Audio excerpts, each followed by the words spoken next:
you know, rap music this, rap music that, horrible, bad, to the point where I just turned and walked away. I was like, okay. But again, he's the type of guy who, if you say, hey, great day today, and he's like, well, if you look at the cumulus clouds over here on this side of the horizon, it's completely different from the... I mean, he'll start talking that way. And again, there's so many times where he would start going on a tangent, and I would just turn and slowly walk away from Tuvok. But, you know, he's a fun guy. And we still get together. People always ask me that. Do you see any of the guys? I go, yeah. It's been 9 years since the end of the show. 9 years. The show was on for 7 years, so it's been off the air longer than it was on the air. But the guys, the men of Voyager, we meet probably every 2 to 3 months. We have a steak dinner, you know, so we have a nice little dinner in L.A., so it's just the guys. We don't invite the girls. They don't. Well, they're busy, so it's just the boys of Voyager, the men of Voyager. And it's funny. We had one dinner. We sat down, and just to show you how Vulcan Tim Russ is, he walks in and he sits down, and he goes, "Yeah, almost died today." And we're like, "What?" Completely deadpan. Almost died today. I go, "Oh, almost died today. Well, yeah. Well, what happened?" Evidently, Tim Russ woke up in the morning, took 3 steps to his master bathroom, and was out of breath. So he went to the emergency room. Because that's a little weird, right? He didn't run a mile. He just walked 3 steps. He's like, he couldn't breathe very well. So he goes to the emergency room, and I don't know how emergency rooms here in Canada are, but emergency rooms in the United States are, you go in, you sign up, you sit down, and you wait. And you wait, and you wait, with a whole bunch of other sick people moaning and groaning around you, waiting, right? So he sits down after he writes down his symptoms and everything. As his butt touches the chair, the nurse goes, "Tim Russ, come up, please." So he walks up there. He's like, "Oh, yeah, the doctor will see you right now." He's like, "Oh, okay." So he goes in there, and basically the doctor starts doing a little test and this and that. And he goes, "Well, I've got to..." They start treating him with whatever it is. And Tim's like, "What's going on with me?" He's like, "Well, sir, you had a blood clot. You know, deep vein thrombosis. When you're on a plane, they tell you got to move around and move your legs because you don't want to develop this blood clot, which will then eventually travel up into your heart and you will die immediately." He goes, "Mr. Russ, if you had come in here 45 minutes later than you got to this hospital, you would have been dead." Which is, to me, that's a big thing. But Tim Russ, again, as a Vulcan, nothing. It was like, "Yep, I almost died today." Yep. Started telling us the whole story. So after he told the story, all the rest of the Voyager cast members were sitting here just incredulous. We're like, wow. We're floored. I mean, we're all like, oh my God. Just to think about the fact that, you know, one of us could have died, you know? And there was this uncomfortable silence, just awkward silence. Nobody was saying anything.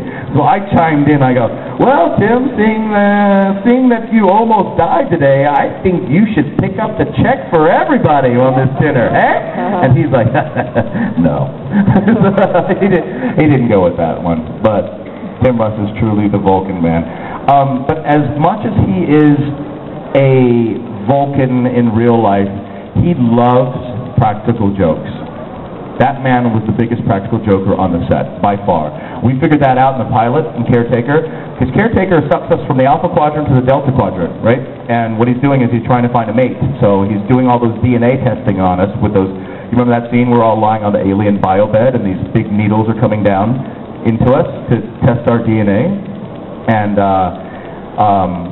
before I get into his practical joke, I just want to talk about that, filming that scene.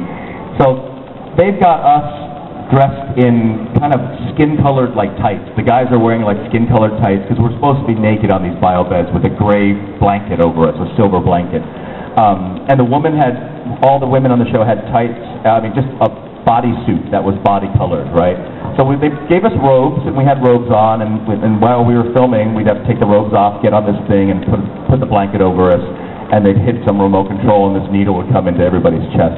Well, so they're filming the coverage shot, so you see the reaction shot of Janeway with the needle, the shot of Paris with the needle. And it's interesting, because as the needle goes into Paris's chest, he's like, you know, tough guy thing. Okay, yeah, that's cool. Janeway, as she's filming her coverage, you know, her reaction shot with the needle going in, you see Janeway, and Janeway's like,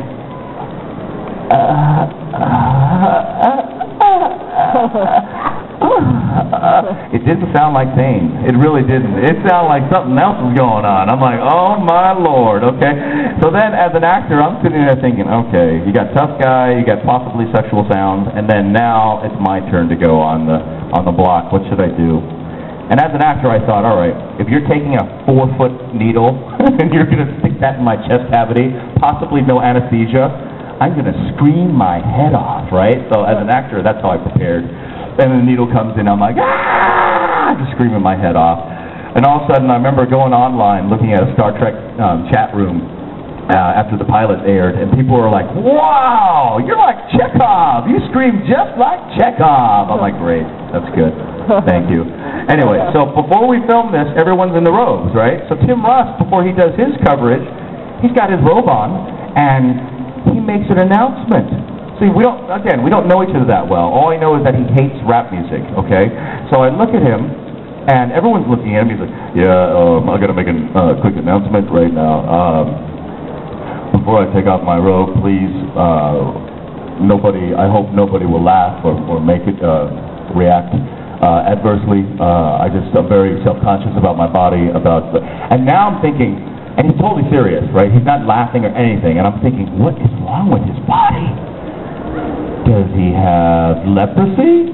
Does he have the measles? Or what's going on, right? So he takes off his robe, and all of a sudden, part of the room starts just laughing, just uncontrollable laughter. And I'm only seeing him from behind. I go, what is he laughing at? And he slowly rotates around, and as he's in profile to me, I see what happened. Remember the guys have these flesh-colored tights that we're wearing? Well, he's taken about 30 pairs of socks and stuffed his crotch, okay? Now, literally, it looks like he has elephantitis of the penis. It's huge, okay?